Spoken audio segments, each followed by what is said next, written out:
Hey guys, Peter, Vitek. Hello there. Good to Hi. see you. So it's an election year in the States. Every 4 years. And everyone's losing their mind. Including our brethren. Now I use that term as kind of a funny joke, but it's not funny what's happening. It's kind of disturbing. And you expect it from non-Christians, right? I'm gonna use this term accommodatively. Their false god is in power and is about to lose power. That's half of the nation. Or their false god is in the election and stands to gain power. So you've got the whole country whose alliances to these false gods, and so you kind of expect that they would lose their mind, right?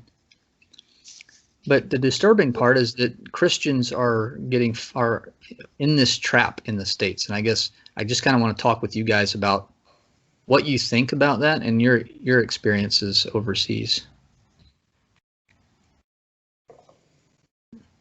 I think the question of politics is just so big everywhere.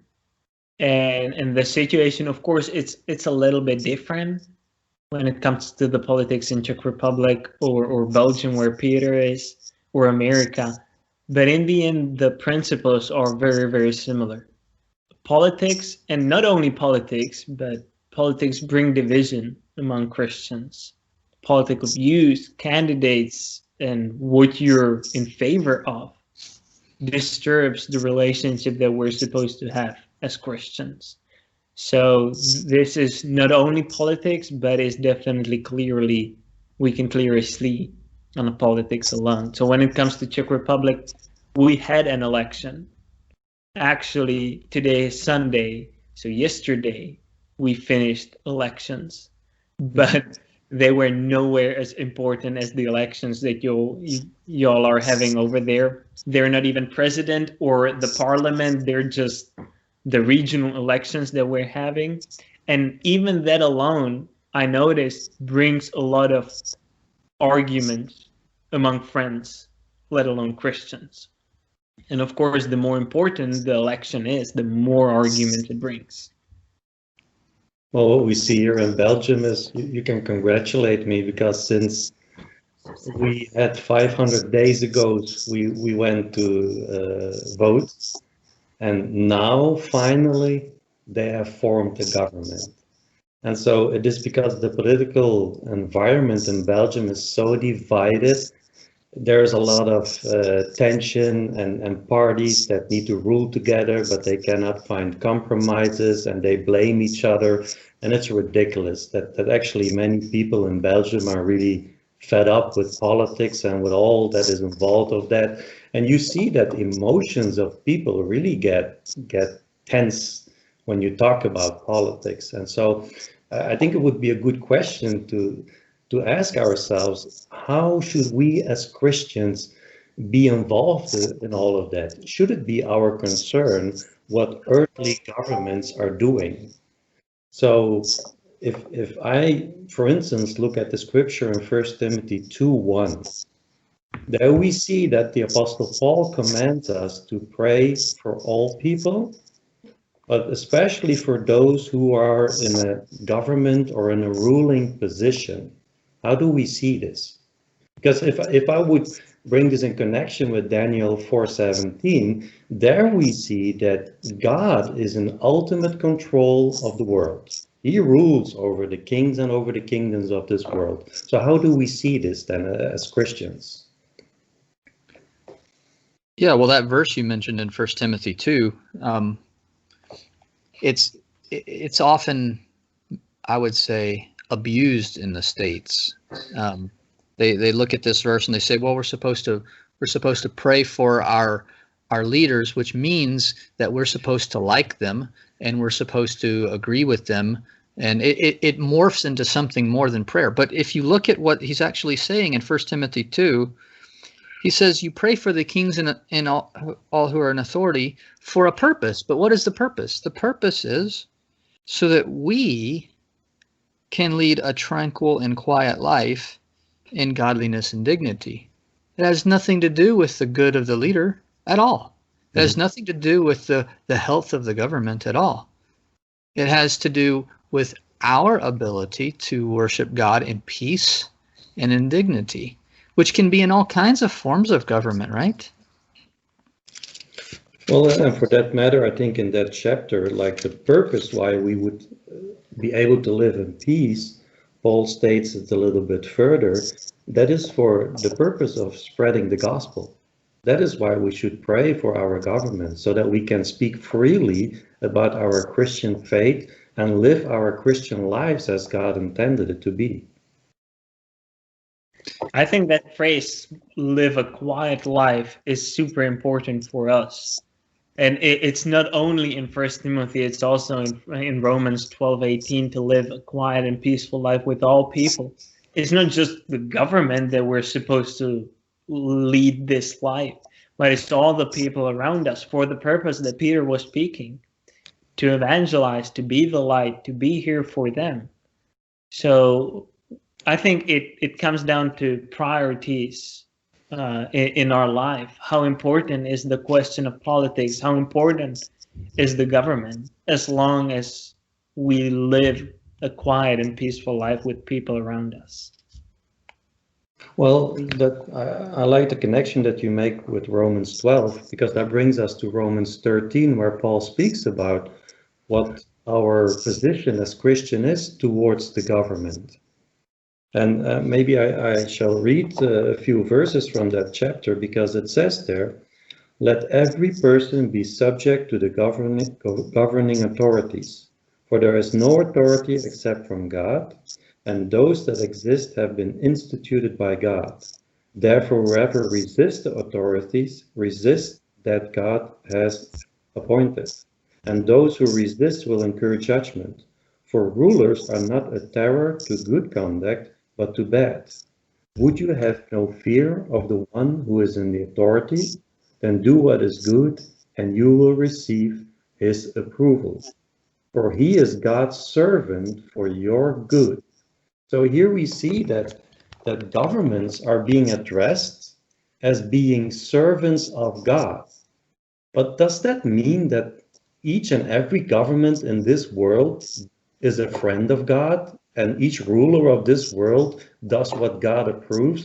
I would say no. We see examples of that in the Bible too. Yeah, that's exactly what I was going to say. Is he's not making a moral statement about government at all. What he's saying is the authority that the government has, they have it because God gave it to them, and that we don't have that same problem with humans, right? We understand that there are humans created in God's image that do things that are totally repugnant to God, that he hates and he detests. Well, I mean, that's a being that's in the image of God. You would expect, right, that they would act just like God. Well, no. So why do we have that same problem with governments? Governments, they're not made in the image of God. They just work off the authority that God gave them. Well, of course, they're not going to be holy, and they're not going to be perfect, and they're not going to do his will. They just have the authority he gave them to rule. And then, as you pointed out in Daniel, the real benefit of them having that authority is they accomplish his will, whether or not they realize they're doing it. Mm-hmm. Mm-hmm. You can never find a perfect government, just like you can never find a perfect king. Well, I would be a perfect king, of course. Of course, yes. But when it comes to the Old Testament, you see Saul, you see David, you see Solomon. I mean, those were some good guys. Would you like David to be the president of the nation? That'd be pretty cool, right? But even David wasn't perfect. Mm-hmm. Well, and if you think about a government being a servant, and if we then think about that in the Christian's relationship to our government, in the Old Testament, we also have the example that in the time of the divided kingdom, you had the Assyrians, and Isaiah calls them God's minister. We have Nebuchadnezzar, the king of Babylonia. We see Jeremiah calling him God's minister. Now, I always imagine if I were a Jew living in that time and I had a right to vote and I could choose a Jewish government that would either rebel against Nebuchadnezzar or obey Nebuchadnezzar, like as a Jew, I probably would say it's my country, it's my life, it is my decision, and I have a right. And so I need to go and vote against the party that will say you need to submit to Nebuchadnezzar. But what we see in the Bible is if we would cast that vote, we would actually be voting against God, because Nebuchadnezzar was a servant, a minister of God to punish the nation of Israel. So I think if we make that connection to the New Testament, I think we should be rather careful to get ourselves involved in politics. Yeah. So it seems like it's pretty basic and pretty simple how the New Testament defines our relationship.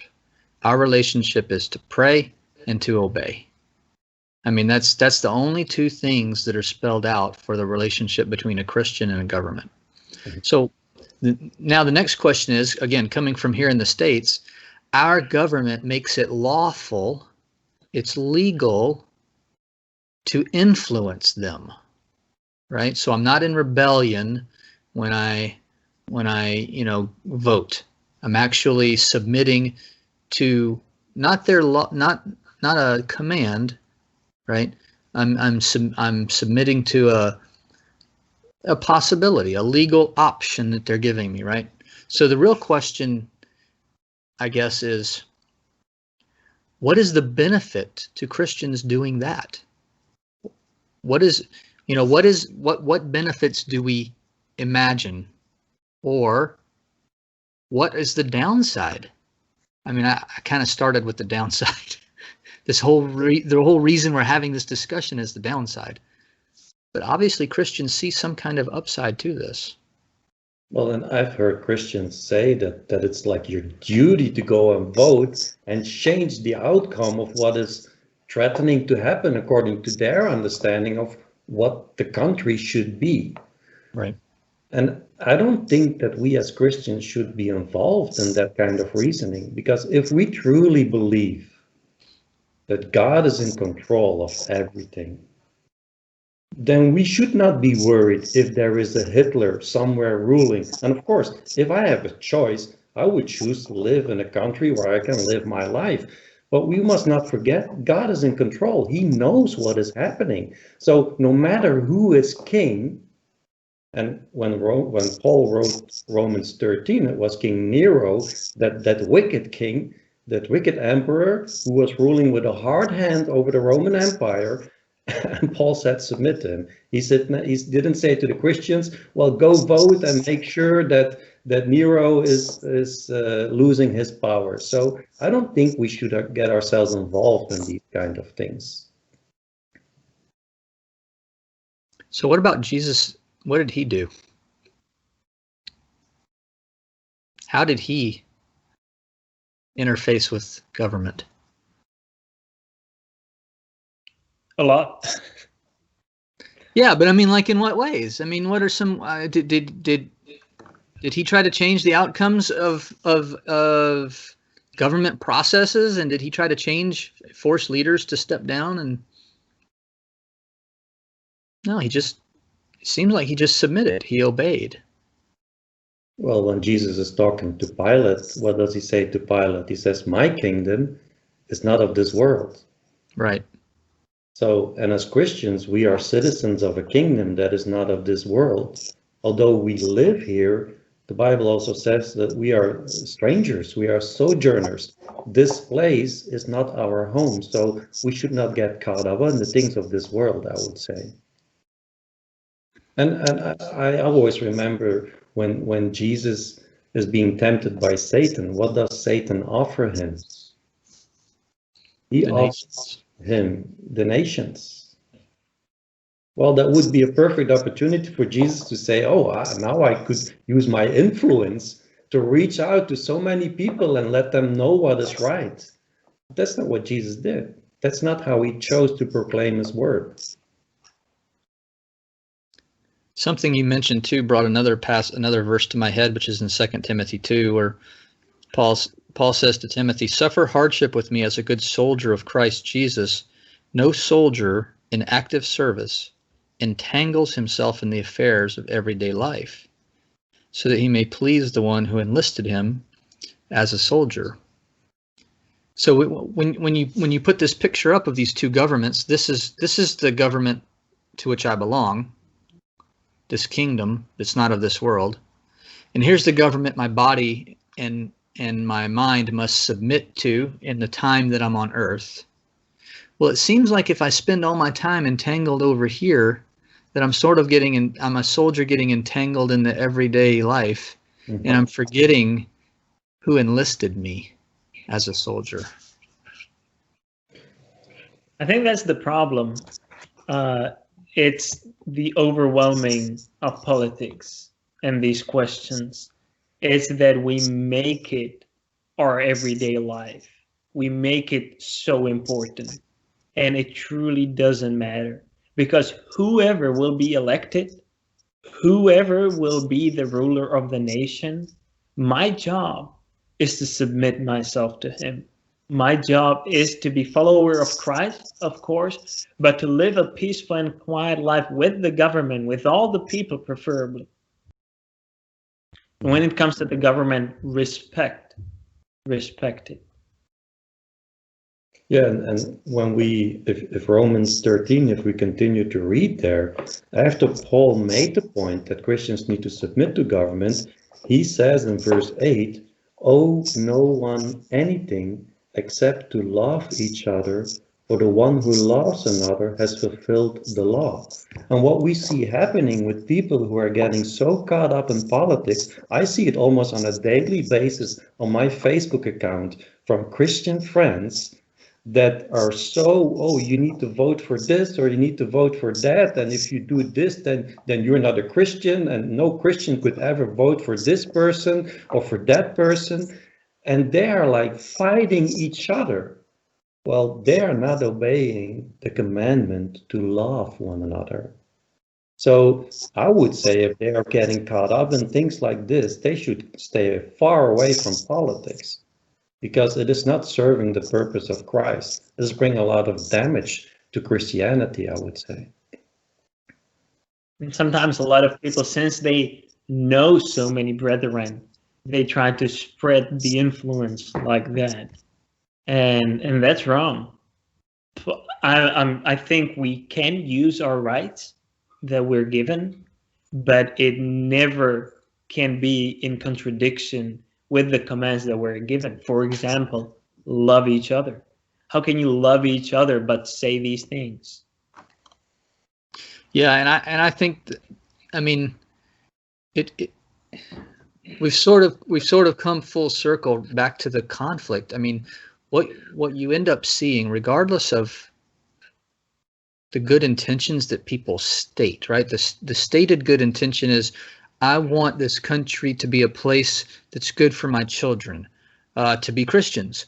I want this country to be a place that's good for my grandchildren, to be Christians. And so that's why I'm doing all this stuff. But if you look at the end result is division.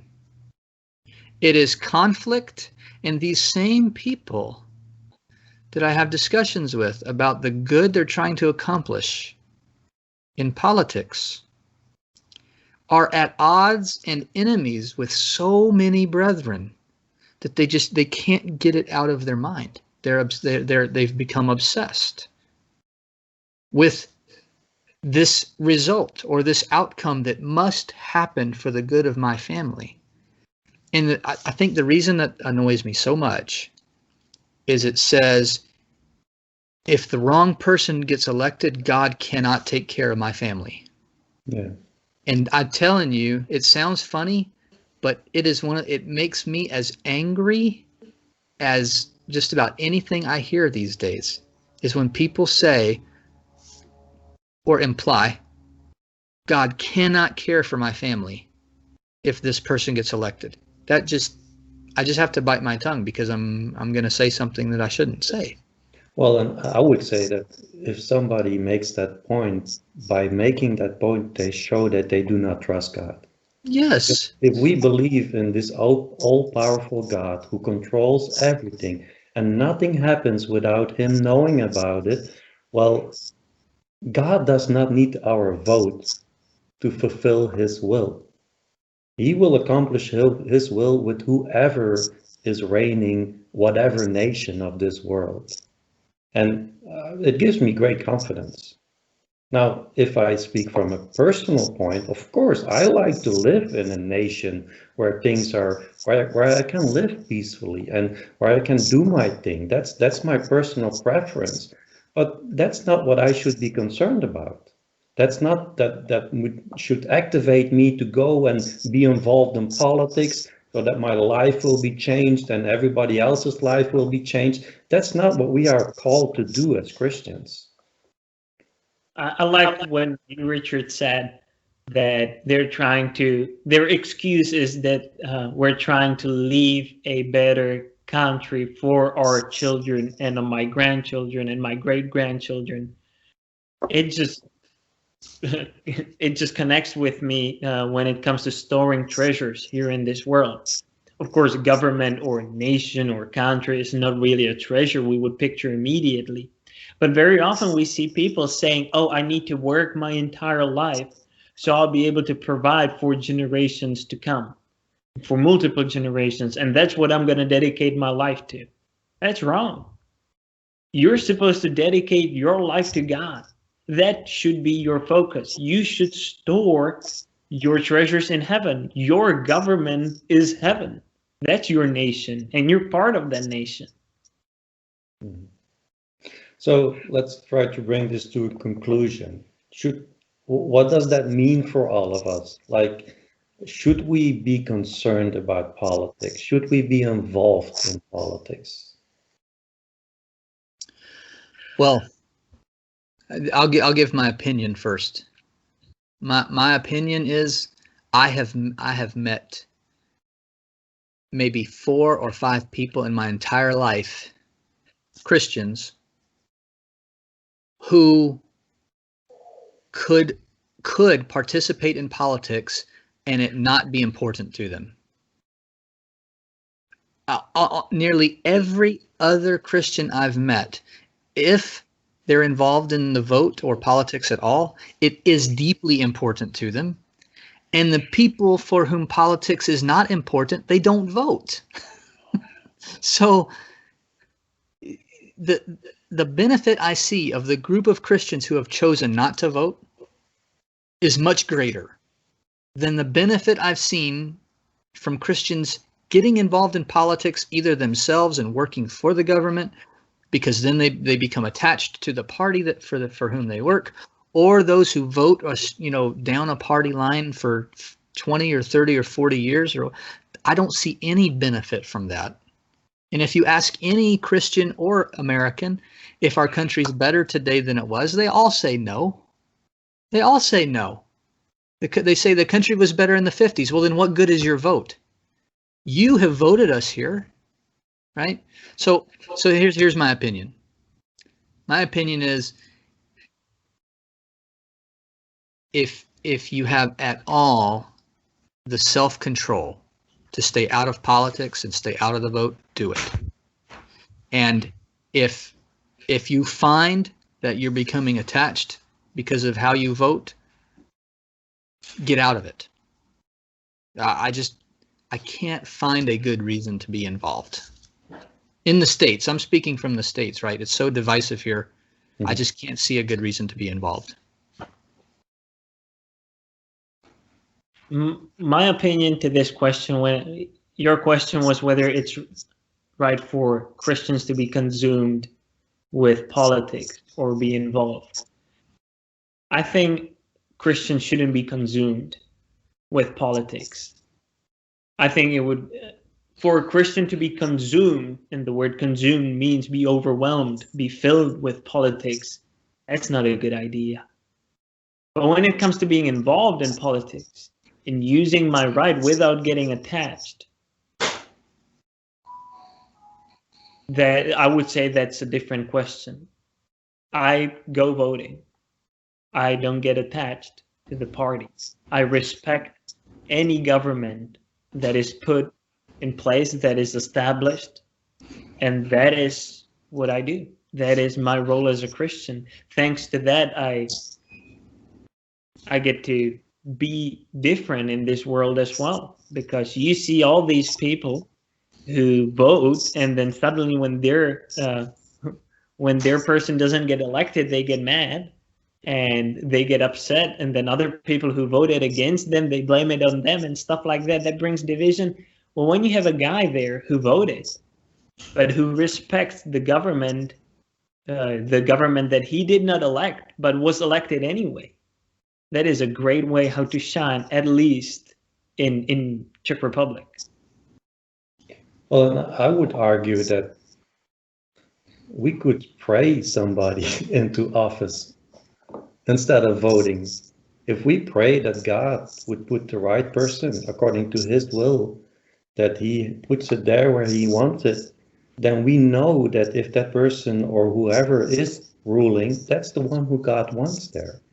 And so I think, like in Belgium, you have, by law, you need to go vote. You don't, it's not a choice, you need to go vote.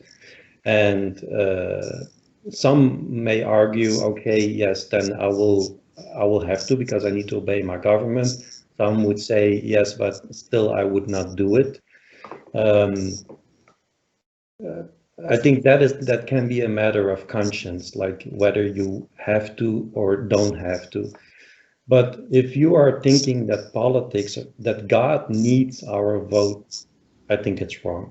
And what I see happening is that people, it's almost impossible to not get like all consumed by politics. And especially today, if you go on social media, if you turn on the news, it's all about these parties. And I think you only do great damage to the cause of Christ to openly show what your opinion is about politics. And if that is the case, I would say stay away from it. You have no business being involved in politics as a Christian. That is not to say maybe if you can keep it quiet and your government says you need to go vote, that you cast a vote, that can be a personal decision. But for the rest, stay away from it. It brings no good to Christianity.